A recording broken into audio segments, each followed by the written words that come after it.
A wedding is supposed to be the safest moment in a person's life, a place of vows, flowers, and forever.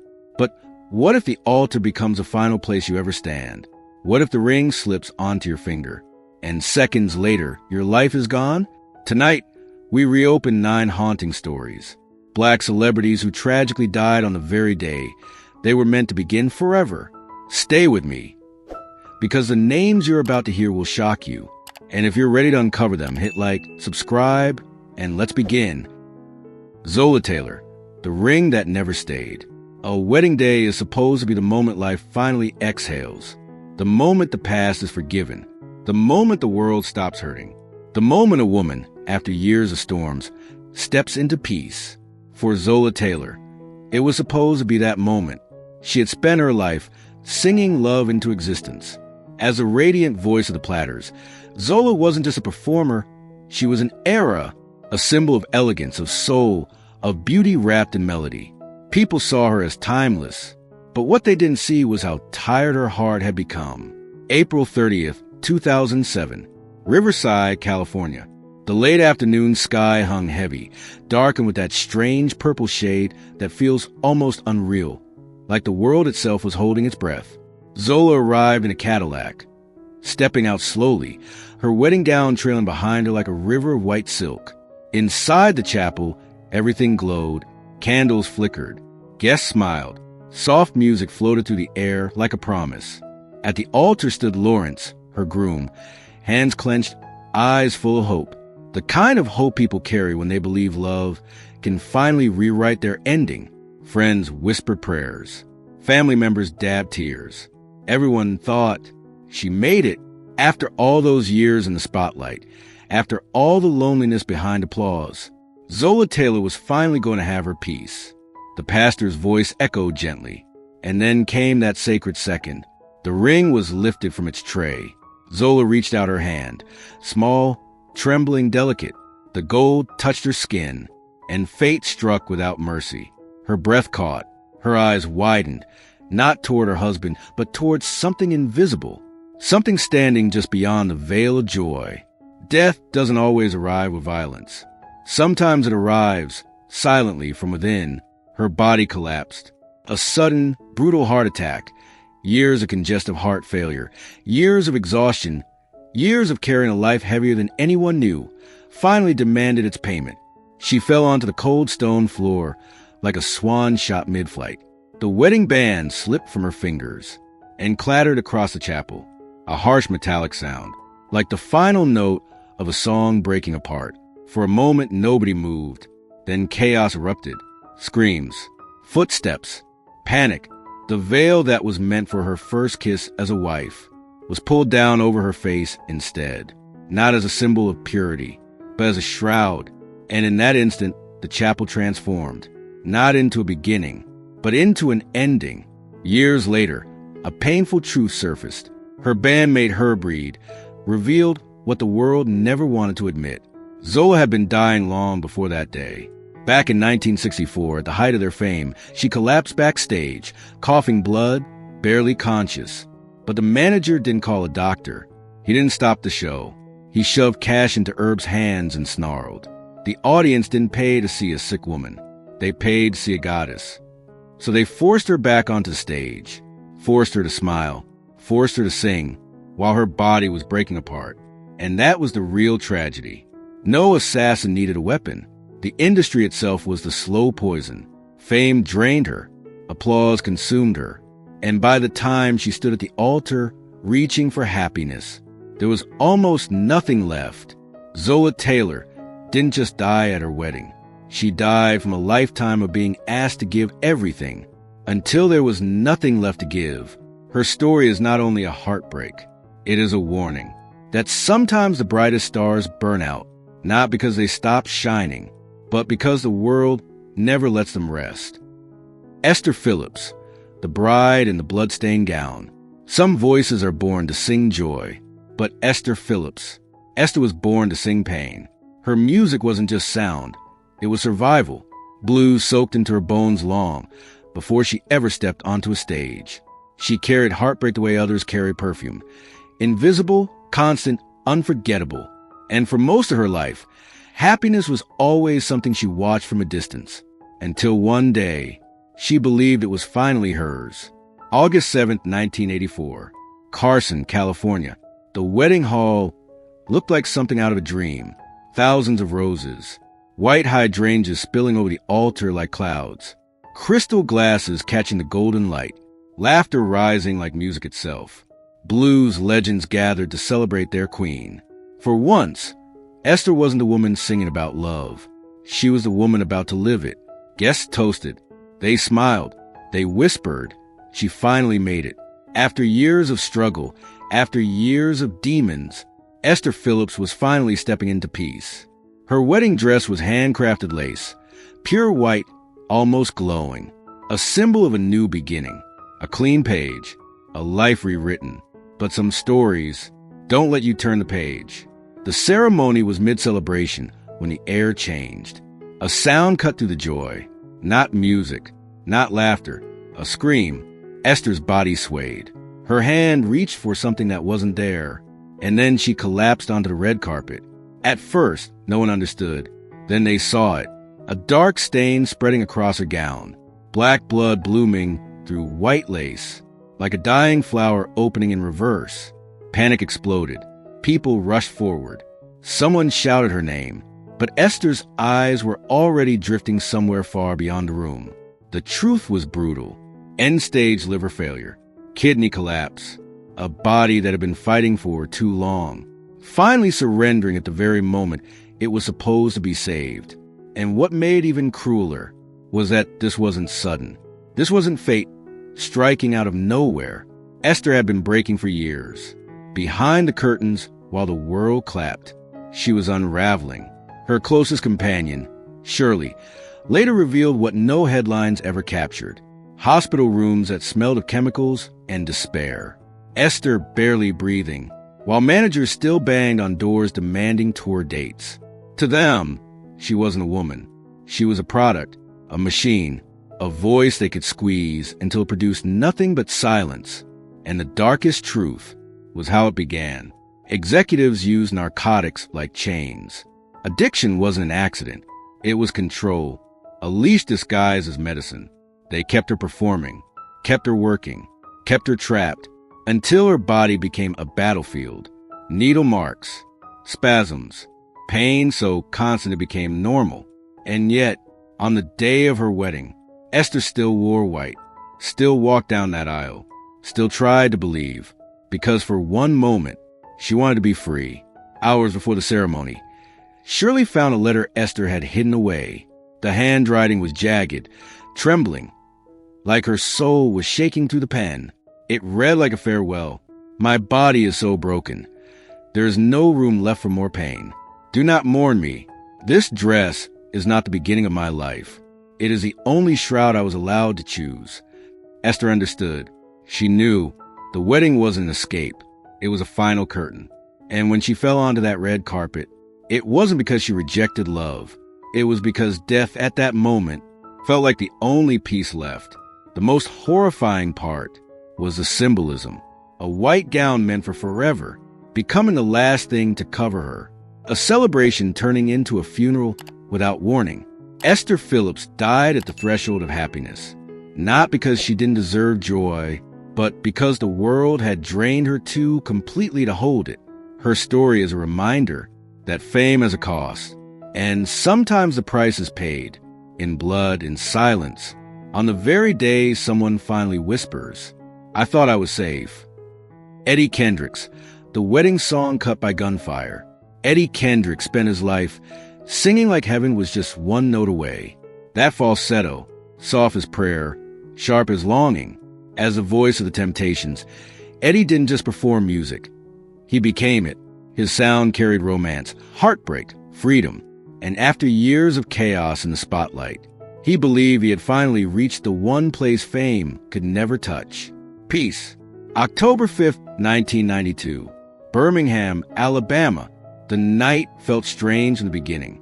The air was thick, heavy, like the world was holding something back. Clouds swallowed the moon in long black streaks, hanging over the cathedral like a funeral veil disguised the sky. But inside, The church was glowing. Hundreds of candles shimmered against dark oak pews. Soul legends filled the room, dressed in celebration, gathered to witness something rare. Eddie Kendricks finally getting his happy ending. When the bride appeared, the crowd softened. When Eddie took her hand, people smiled, because everyone thought the same thing. After all the battles, after all the betrayals, after all the noise of fame, this man had finally found home. And then Eddie did what only Eddie could do. He sang. Right there at the altar, his voice rose, pure angelic, almost unreal. A love ballad floating through sacred air. For a moment, time stopped breathing. It felt like the universe was finally giving him mercy. But happiness is fragile, and some men are never allowed to simply walk away. The vows were spoken. The bells rang. Applause thundered through the cathedral as the newlyweds stepped outside into the night.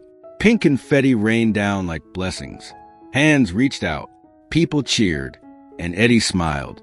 Just one step past the doors. Just one breath into forever. The night exploded. Gunshots. Dry. Harsh. Unforgiving.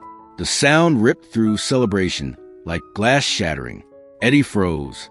Then his body jerked as bullets tore into his chest. Blood spread instantly across his white wedding vest. Bright red against pure white, like a love story being rewritten into horror. He collapsed onto the stone steps of the church. Right there, where joy was supposed to begin. Screams erupted. The bride fell to her knees. The music died. The air filled with gunpowder instead of roses. And the happiest day of Eddie Kendrick's life became a massacre scene in seconds. Later, Otis Williams, his brother in music, his soulmate in survival, revealed the truth that haunted everyone who knew Eddie. Those shots weren't random. They weren't meaningless. Behind Eddie's smile, there had been fear, a fear he carried silently, because the industry never truly let you go. Old management, people who saw his voice as property, never forgave him for leaving. To them, freedom was betrayal, and beyond that, there were obsessed admirers, jealous hearts twisted into weapons, people who believed if they couldn't have Eddie, no one could. The most chilling relic of that night wasn't the blood. It was what they found in his pocket, a handwritten letter, soaked, shaking, like it had been written by a man who already knew. My love, even as the bells ring, I hear a gun being chambered in the Birmingham wind. I know they're waiting beyond those doors, but I would rather fall as a free man in your arms than live another day as a commodity. Eddie had seen the shadow coming, and still he walked down that aisle, because for him, love was worth the risk. One moment of truly belonging was worth an entire lifetime. And that is the tragedy. In a world built on possession, freedom becomes expensive. Sometimes so expensive, an artist can only afford it with his final breath. Eddie Kendricks died wearing a wedding suit, not on stage, not under spotlights, but at the altar where he thought the chasing hands of fame could never reach him. His story is a reminder. Even the most beautiful voices can be silenced the moment they finally sing for themselves. Al Jackson Jr. When the altar turned into an electric chair, have you ever wondered what the most terrifying sound in the world truly is? It isn't a gunshot. It isn't a scream.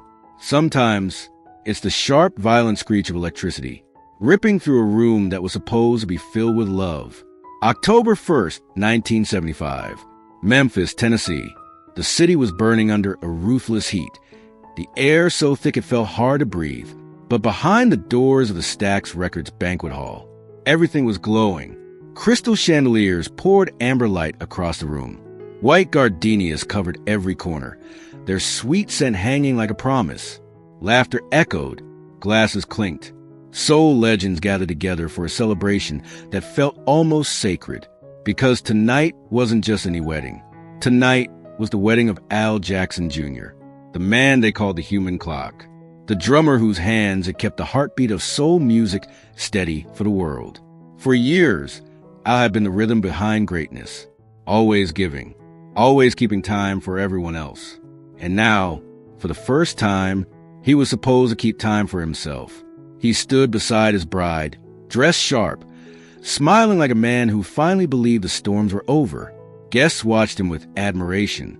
They whispered, "He deserves this." A peaceful home, a quiet life, a moment where the spotlight fades, and love remains. Al looked happy, almost impossibly happy. And that is when death decided it had the cruelest taste, because death always chooses a moment you feel safest. As the celebration swelled, Al stepped onto the dais. A microphone waited. He wanted to speak, to thank everyone, to honor the love that had carried him here.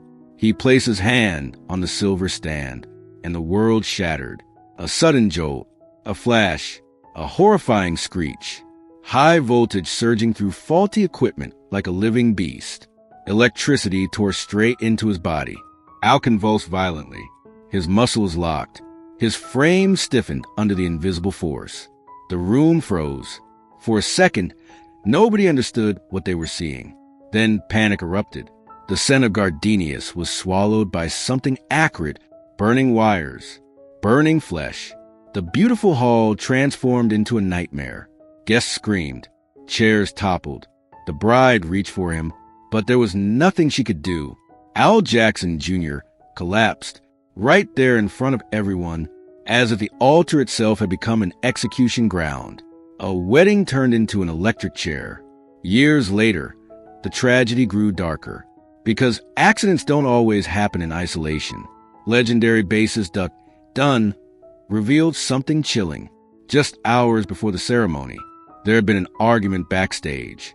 A confrontation with AL's former representative, a man with eyes cold as steel. Dunn remembered the way the man gripped AL's shoulder, voice low, venomous. "You think you can just take that beat and go build a home? This wedding might be the last stage you ever stand on." The words hung in the air like a curse. Al didn't respond, but his face went pale. Later, Al grabbed Dunn's hand. It was trembling. His voice was calm, too calm. "Duck, do you see that black car outside? It's been following me since I left the studio."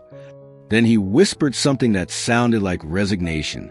"If anything happens today, promise me you'll protect her." He wasn't begging for his life. He was preparing for the inevitable. After AL's death, they found something in his pocket, a small folded note, soaked with sweat, reeking of smoke. Not a vow, but a confession. A man exhausted from keeping rhythm for the world, while losing the rhythm of his own heart. Al had spent years trapped in an entertainment underworld that treated artists like property, chains disguised as contracts, control disguised as opportunity. And in the end, his final contract was the only one he ever signed willingly, to die standing beside the woman he loved, instead of returning to the cage. Al Jackson Jr. didn't just die from a current. He died from a life spent being pulled, used, owned, until the moment he tried to finally be free. His story is terrifying because it reminds us, sometimes tragedy doesn't arrive with a weapon. Sometimes it arrives as something invisible, something silent, waiting inside the wires of the happiest day of your life. And in one cruel flash, forever ends. Johnny Ace, the wedding that became his funeral. If I can just make it past that doorway, the storms will finally be over. Johnny Ace whispered those words to himself in the mirror. A man trying to believe. A man trying to hold on to one last fragile thread of peace. Houston, Texas. The night before his wedding, the air felt wrong. The sky hung low and gloomy, a cold wind slipping through the cracks of the banquet hall, like the breath of something unseen. Inside, everything was dressed in celebration. White lilies, wine glasses, soft music, a bride waiting behind a veil, hands trembling around her bouquet. It should have been beautiful. It should have been sacred. But Johnny Ace wasn't smiling the way a groom should, because Johnny knew something no one else wanted to admit. Happiness had been threatened. For weeks, anonymous warnings had followed him like shadows. Letters, whispers, promises of violence, rumors of a crazed ex-lover tied to the woman he was about to marry. Every note Johnny sang in those final days felt less like music and more like a prayer for survival. That morning, he stood still for a long time in front of the church mirror. Silk tie perfectly adjusted, suit immaculate, but his hand was clenched around a crumpled piece of paper. A death threat, cold ink on thin paper, as if destiny itself had written him a farewell. Friends told him to cancel, to run, to disappear. But Johnny Ace wanted one thing more than fame, more than applause. He wanted to step into love, just once, like a free man before God. The wedding guests filled the aisle, smiles everywhere, joy spilling through the room like sunlight. The music swelled, and then Johnny took his first step forward. Applause rose. The bride held her breath. The threshold of paradise was right there. And then, bang, a dry, sharp blast tore through the air. For a moment, no one understood what they heard. Then Johnny's body jerked. A bullet struck his temple, and the groom collapsed instantly, right at the entrance of the aisle. The place where forever was supposed to begin became the place where life ended. Chaos erupted. Screams ripped through the hall. The bride froze, her mouth open in silent horror. Johnny's head rested against the leg of a grand piano, as if his final song had been cut off mid-note. Blood spread slowly across the red carpet, seeping through fallen white rose petals. A brutal contrast. Purity drowned in violence. His eyes stayed open, wide, locked onto his wife, as if even in death, he was still trying to protect her. But the most haunting detail was what slipped from his trembling hand. A small piece of paper, crumpled, stained, the final letter. 3 words, sharp as a knife. This wedding will be your funeral. The night before, Johnny had shown a close friend an old photograph, his wife-to-be standing beside a stranger. On the back, a sentence written like an execution order. I will wait for you at the beginning of your happiness, to end your life. This wasn't random. This wasn't sudden. This was pre-written. A death schedule for the exact moment joy was supposed to bloom. Curtis Tillman, Johnny's brother in music, was the first to reach him. Years later, in rare footage, Curtis still couldn't hide the shock. He remembered Johnny that morning, standing in silence, holding the threat like a man saying goodbye to himself. One witness would later whisper something chilling. Johnny wasn't surprised by the shot. He knew that man was coming, and he still walked out there. And that is what makes the story unbearable. Johnny Ace didn't die unaware. He stepped into the aisle knowing death was waiting, because sometimes the only way to silence the ghosts of the past is to face them. Johnny Ace died on the threshold of marriage, not as a careless victim, but as a man who chose one final act of courage, to walk toward love, even when love led straight into a bullet. His warm blood soaking into that threatening paper became the saddest ballad in black music history. A price too high for a single moment of peace. A reminder that for some, even the altar is not safe. Robert Johnson, The Poison Chalice and the Final Blues. In the Mississippi Delta, death doesn't always come with sirens. Sometimes it comes with silence, with a glass, with a song that feels cursed before the first note is even played. The Delta wasn't just the birthplace of blues. It was a graveyard of secrets, a land where the air itself felt haunted, heavy with superstition, jealousy, and whispers of contracts signed in darkness. And no name carried more shadow than Robert Johnson, the man with the long fingers, the guitar that sounded like it was crying from another world, the musician people swore had met the devil himself at a crossroads and traded his soul for music no human should possess. Robert didn't walk into rooms. He arrived like an omen. And that year, in Greenwood, Mississippi, there was a wedding celebration. Not his wedding, but Robert was the soul of it. The small hall was packed, lanterns glowing against wooden walls. Laughter, dancing, whiskey poured like water. The newlyweds smiled, believing the night belonged to joy. And then Robert stepped onto the stage. Sharp pinstripe suit, a grin that never quite reached his eyes. He lifted a glass of dark crimson liquor in a toast. To love, he said. To forever. But in a world ruled by envy, forever is a dangerous word. Robert began to play. His guitar wailed.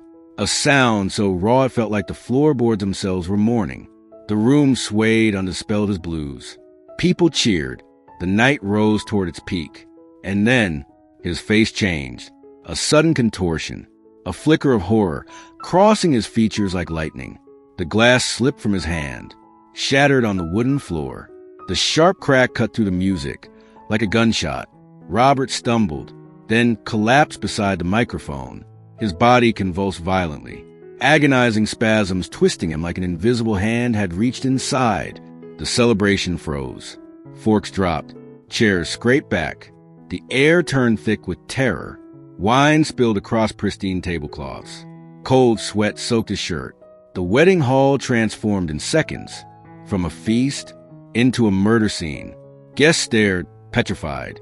But what was strangest was the stillness at the back of the room. Men in shadow, fedoras pulled low, eyes cold. They didn't rush forward. They didn't help. They simply watched, as if they were waiting for something owed to finally be collected. Musicians of that era understood immediately. This wasn't an accident. This wasn't sickness. This was poison, a jealous husband, a bitter rival, a quiet execution delivered through a drink. But with Robert Johnson, poison was never just poison, because people whispered another story, a darker one, that this wasn't simply human envy, that this was the devil foreclosing on a deal, the contract from the crossroads, the debt coming due. Decades later, one witness, an unnamed woman, would finally speak in trembling anonymity. She lived in fear, as if the shadows of that night still hunted anyone who knew too much. Her voice shook as she remembered. That morning, Robert didn't smile. He took my hand. It was cold as ice, and he whispered, "If I cannot finish the song tonight, promise me you will run. They have spoken, and they will never let us be." She thought he was nervous, just wedding jitters. But then she saw him lift the glass and look at her with a gaze that wasn't fear. It was farewell, liberation, as if he already knew. The moment he fell, she saw a man dressed in black, standing at the doorway, still, silent, and then a slight nod, like a transaction completed. After that night, Robert Johnson vanished into legend. No clear records, no closure, no justice, only rumors, only blues melodies echoing like ghosts across the Delta. Some say he died from strychnine. Some say jealousy killed him. Some say the devil himself came to collect. But the truth remains buried under dust and silence. Robert Johnson's final story is not just about death. It's about mystery, about how some lives end so violently that history itself refuses to speak. A poisoned chalice raised at a wedding, a bluesman collapsing mid-song, and a legend dissolving into the dark. Because in Mississippi, sometimes death isn't the end.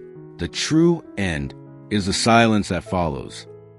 Marsha P. Johnson, the bride who never came back from the river. In New York City, some names don't belong to history. They belong to legend. And Marsha P. Johnson was more than a person. She was a symbol, a radiant soul crowned in wildflowers, the saint of Christopher Street, a black queer icon who spent her life standing between the powerless and the violent world that hunted them. Marsha's laughter was famous. Her smile was unforgettable. But behind that brightness, there was always shadow, anonymous men, cold stares, threats that never came with signatures. Because Marsha knew too much. She fought too hard. And in a world built on silence, that makes you dangerous. July 6, 1992, the underground art world gathered for something almost impossible, a wedding. For Marsha, marriage was never just romance. It was survival. It was personhood, a sanctuary after decades of being pushed into darkness. She was preparing for a binding ceremony with Robert Bob Murphy, a mysterious veteran with a past no one fully understood. This wasn't a grand cathedral. No stained glass. No choir. The ceremony was hidden inside an abandoned warehouse near Pier 21. Thousands of candles flickered beside the freezing Hudson River. A secret altar for people the world refused to bless openly. But to Marsha, it was freedom. She arrived wearing a self-made white silk gown. Not expensive, not perfect, but radiant. She wore a crown of wildflowers like a goddess walking out of a nightmare. Jazz music rose through the air. Guests whispered prayers. For one night, Marsha believed she was safe. She lifted a glass of deep red wine. A toast, a beginning, and then her eyes froze. She stared past the celebration, toward a window. Two men stood there, black suits, still as statues, not smiling, not guests, just watching. The warmth in the room shifted. Marcia's breath caught. She leaned close to the groom and whispered something that made his face tighten with fear. "The contract is expired. If I don't come back, promise me you won't come looking." What contract? What expiration? No one understood, but Marcia did. She stepped away from the feast, moving toward the balcony for air. Candles trembled behind her. Music continued inside, but outside, the river waited. That was the last time anyone saw Marcia live in that white wedding dress. Minutes later, a dull sound echoed. Not a scream, not a gunshot, just a heavy thud swallowed by water. The celebration inside faltered. A glass shattered. A single white rose fell onto the wooden dais like a farewell. Then, silence. The next morning, her body was found in the Hudson River. The police called it suicide. Quickly, too quickly, but the bruises told another story. Finger-shaped marks around her neck, her face distorted from impact, her wedding gown torn to shreds, silk fragments scattered across filthy rocks, as if purity itself had been dragged through violence. And the detail that broke hearts the most, Marcia's hand still wore a cheap wedding ring, clutching a withered wildflower, a symbol of love, held until her final breath. Later, sources from documentaries and anti-violence investigations revealed something chilling. Marcia had carried a list, names of corrupt police officers in Harlem, names tied to brutality, to cover-ups, to power, and some believed this wedding was never meant to be an escape. It was a trap, a perfect moment to erase her quietly. They didn't just kill a person. They executed an icon, a warning written in blood. Freedom has a price. Marcia P. Johnson died wearing white, not on a battlefield, not in protest, but at the edge of the river, on the day she tried to finally belong to love. Her story is haunting because it reminds us some vows are not sacred enough to protect you from a world that fears what you represent. Marcia reached for happiness, and the darkness reached back first, and the river carried away a bride who only wanted to live.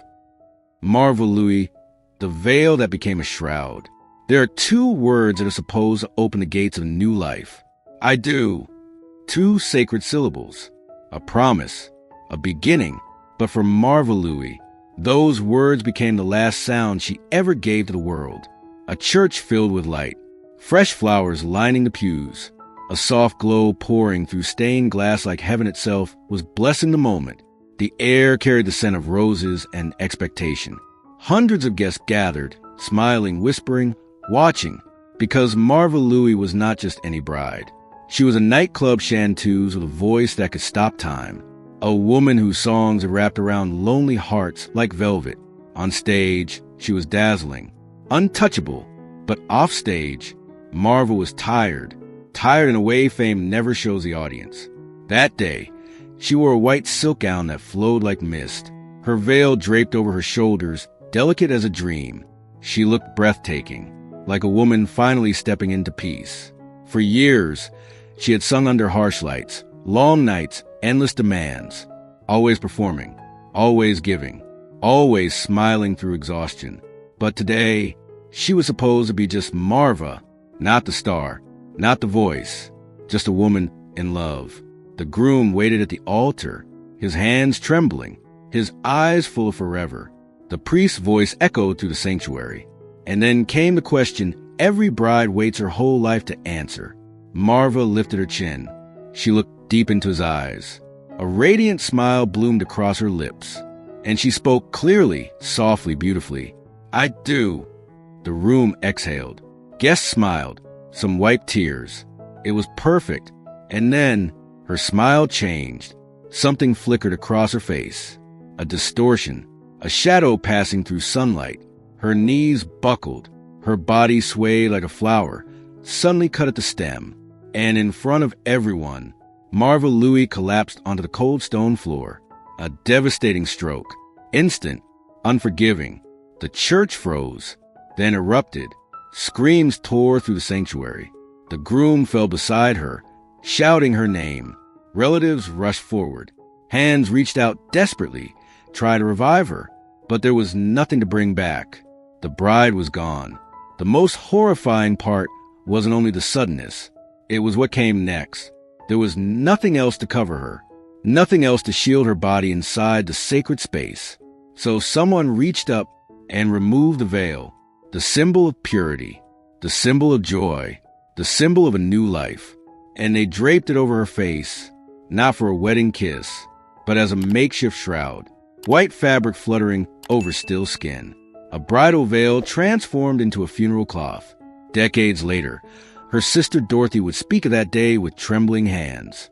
Dorothy was the one who knew the truth behind Marva's glamour. The world saw a star. Dorothy saw a woman being crushed. Nightclub bosses forcing her to sing even when her chest tightened, forcing her to smile when her body begged for rest. The stage drained her slowly, quietly, ruthlessly. Dorothy remembered that morning, Marva gripping her hand tightly, her voice barely above a whisper. The final note has already been sung. Now, I want to live for myself. Just one day, just one moment of being normal, just one chance at happiness. And she almost touched it. Dorothy said the most peaceful smile she had ever seen appeared on her sister's lips right after she spoke. I do. And then it vanished, along with the final beat of a heart that was simply too tired. The image Dorothy could never escape was the chaos afterward. People fumbling with shaking hands, pulling the veil away, covering Marva's cold body. A gust of wind blew through the church window. The thin veil fluttered, clinging to Marva's face, as if her soul was screaming, unwilling to leave at the exact moment happiness arrived. Officially, they said stroke, but Dorothy believed something deeper. Marva didn't just die from a medical event. She died from years of being squeezed dry by the ruthless world of entertainment, a life spent giving everything, until nothing remained for herself. Marva Louie's wedding veil was not just fabric, it was the final curtain, closing on a life that never got the chance to rest. And her story reminds us, sometimes tragedy doesn't wait for old age. Sometimes it strikes exactly when you finally whisper, "Yes, I choose happiness." Chris Hani, the bullet that ended the wedding procession. Do not be afraid. Today is the day victory blooms. Those were the hopeful words Chris Hani whispered to his bride as they stepped through the heavy wooden doors of the church. It was the early 1990s. South Africa was trembling on the edge of transformation. Apartheid was collapsing, but the old world was not dying quietly. It was snarling, clawing, preparing its final acts of violence. And Chris Hani was one of the brightest flames of that revolution, a soldier of justice, a man beloved by his people, a leader whose voice carried the power of change. But power makes enemies, and in times of political upheaval, even love becomes dangerous. That day, the church was filled with sunlight. Wedding hymns echoed softly. The community gathered, smiling, believing they were witnessing not only a marriage, but a future. The ceremony had just ended. Applause spilled into the churchyard. Cars lined the driveway, decorated with ribbons and flowers. Wedding petals danced in the warm breeze. Chris stood tall in his groom's tuxedo, his bride beside him in pristine white. For a moment, he was not a revolutionary, not a target, not a symbol. He was simply a husband, a man holding the hand of the woman he loved. They began walking toward the lead vehicle. His fingers squeezed hers like a promise. We made it. We survived. Forever starts now. And then the afternoon shattered. A deafening crack tore through the air. Not thunder, not celebration. A gunshot. A ruthless bullet slammed into Chris's chest. His body jerked violently. The groom stumbled. The hero fell. Right there, on the sacred ground of the churchyard. The place meant to be the dawn of happiness became the stage of execution. Blood surged through his white suit. His bride screamed as crimson stained the front of her gown. Guests froze, then erupted into chaos. People ran. Shouts filled the air. Petals drifted down into pooling blood, trampled beneath panicked feet. A wedding procession transformed into a massacre. Chris collapsed onto the pavement, His eyes searched desperately through the horror, trying to find his wife's face one last time. A silent farewell. A love story cut off mid-sentence. Officially, a far-right extremist was arrested, a man named Janusz Wałęsa. But Chris Hani's death has never rested quietly in history, because whispers spread immediately, dark theories multiplying like shadows. People believed this was not a lone wolf, not a single gunman acting alone. They spoke of orchestration, of intelligence networks, of the old power structure pulling invisible strings. A professional hit timed perfectly for the moment Chris was most radiant, most human, most vulnerable. Suspicion deepened when something chilling happened. Case files vanished from the police station days later, disappeared, erased, as if truth itself was being murdered alongside him. Witnesses that evening whispered about two men standing at a distance. Black suits, sunglasses, faces cold as stone. Not guests, not mourners, just watchers. Some within Chris's own movement even feared something worse. That betrayal came from inside. Moles, those who believed his marriage, his personal joy, might soften his iron resolve. That happiness might make him less dangerous. And so, at the very peak of love, they silenced him. Chris Hani died in his wedding suit, not in battle, not behind a podium, but beside his bride, because sometimes a man's brightest smile is the sharpest threat to those who rule through darkness. His assassination was not only a tragedy, it was a message. No vow is sacred enough to stop hatred. No altar is protected enough to stop power. And that is why his story haunts history, because the bullet did not just kill a groom, it executed a future. A symbol of love turned into a lesson of fear. Chris Hani's wedding day became his final day, and his bride was left holding the shattered remains of forever on the ground where joy was supposed to begin. 9 weddings, 9 moments meant to begin forever, but instead, they became the final page. These stories remind us that fame can't protect you, love can't always save you, and happiness is sometimes heartbreak in disguise. If these souls deserve to be remembered, hit like, subscribe, and stay with us, because the next untold story may be even darker than the last.